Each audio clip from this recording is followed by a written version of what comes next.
இது வந்து கறிச்சக்கை. இதை வந்து நல்லா தோல் உரிச்சிட்டு இந்த மாதிரி சின்ன சின்னதாக கட் பண்ணி நல்லா வேக வைக்கணும். நம்ம கறிச்சக்கையை கோழி வறுவல் செய்கிற மெத்தடில் செய்ய போகிறோம். அதுக்கு தேவையான பொருட்கள், அதுக்கு ஒரு மசாலா அரைக்கணும். அது என்னென்னா மிளகு, சோம்பு, கசகசா, மஞ்சள், இஞ்சி, பூண்டு, பட்டை, கிராம்பு, ஏலக்காய், இது எல்லாத்தையும் சேர்த்து நல்லா அரைக்கணும். அரைச்ச மசாலாவை ஒரு கிண்ணத்துக்கு மாற்றிக்கலாம். செய்ய தேவையான பொருட்கள் வந்து சக்கையை வந்து நல்லா வேக வச்சுருக்கோம். மசாலா வச்சுருக்கோம். வெங்காயம், கருவேப்பிலை, சிக்கன் மசாலா.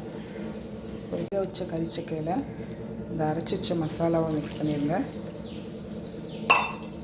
அதுக்கப்புறம் சிக்கன் மசாலா எல்லாத்தையும் நல்லா மிக்ஸ் பண்ணிடுங்க. எல்லாத்தையும் மிக்ஸ் பண்ணியாச்சு. சட்டி சூடாயிடுச்சு. கொஞ்சம் எண்ணெய் ஊற்றிக்கோங்க. எண்ணெய் சூடாயிடுச்சு. கொஞ்சம் சோம்பு போட்டுக்கோங்க. சோம்பு பொரிஞ்சிருச்சு. வெங்காயம், கருவேப்பிலை சேர்த்துக்கோங்க. வெங்காயம் வதங்க கொஞ்சம் உப்பு சேர்த்துக்கோங்க. வெங்காயம் நல்லா வதங்கிடுச்சு. இப்போ மசாலா கலந்து வச்ச கறிச்சக்கையை போட்டுடலாம். நல்லா வெங்காயத்தோட பரட்டி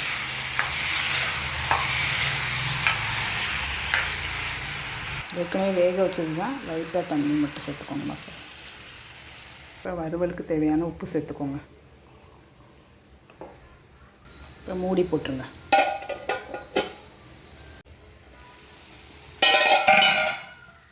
இன்னும் கொஞ்சம் ட்ரை ஆகணும்.